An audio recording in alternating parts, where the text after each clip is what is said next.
je le savais que tu l'aimais. Hey, chute pas si fort, Mars. Oh, allez, l'espace est assez grand pour tout le monde. Je doute que Theia puisse t'entendre de son orbite. C'était quoi, ça? Ça pourrait être une exoplanète? Peut-être, ok. Bon, allez, allons-y. Non, mec, sans moi.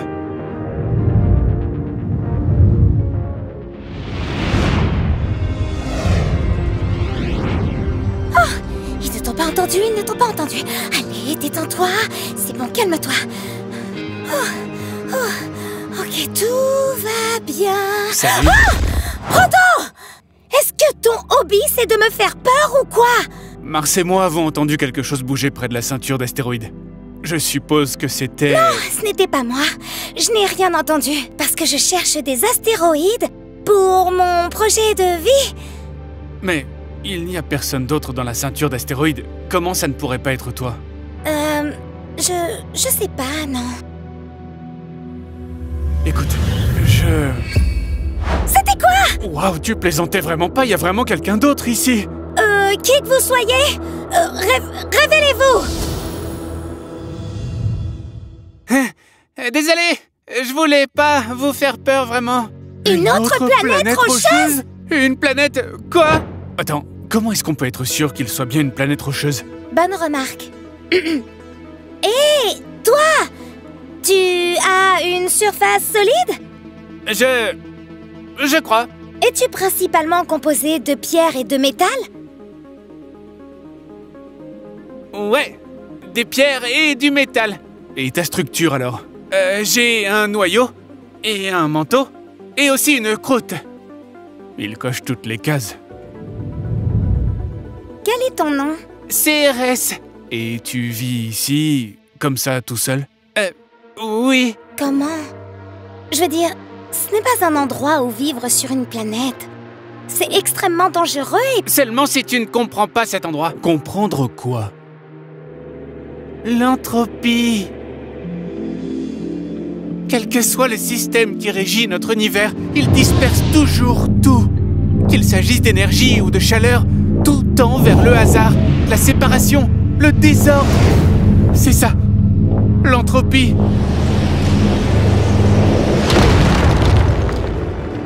Non! Oh, mes lunes! Oh, quoi?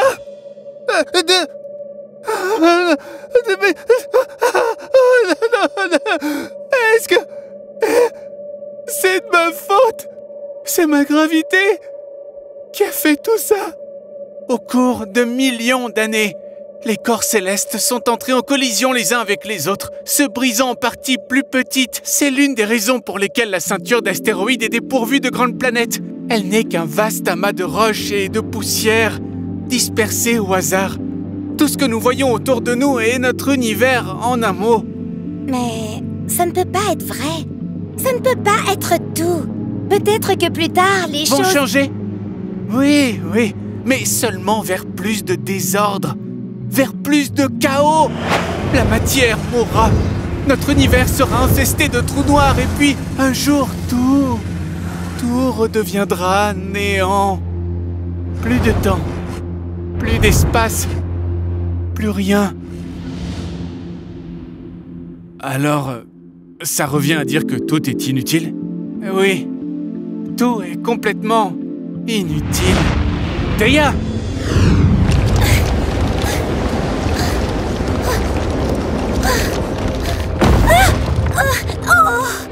Hé!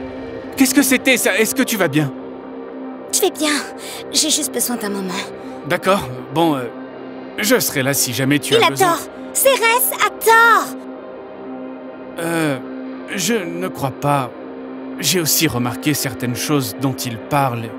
Cette histoire d'entropie. Mais si la nature universelle est en désordre, alors comment quelque chose d'aussi spécifique, organisé et parfait que la vie peut-il se produire? Peut-être que oui, peut-être que non, mais si jamais ce qu'on a entendu... Alors il doit avoir tort.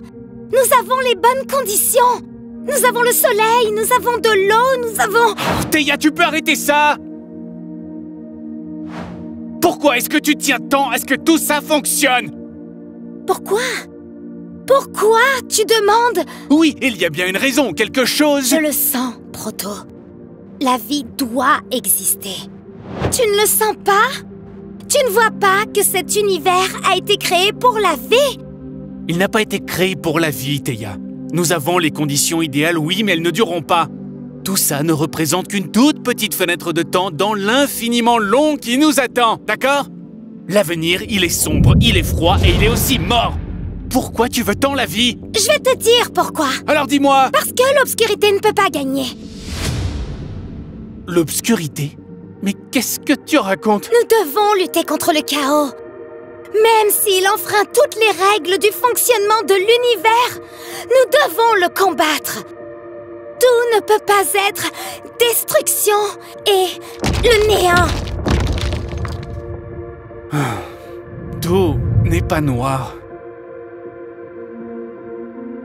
Tu sais, la première fois que tu m'as parlé de la vie, j'ai eu peur. Je croyais que t'avais dit que c'était impossible. Je voulais y croire. Je peux ressentir ce que tu ressens. Ce besoin de créer la vie, d'apporter quelque chose de plus à cet univers. Et ça me terrifie. Quoi? Pourquoi?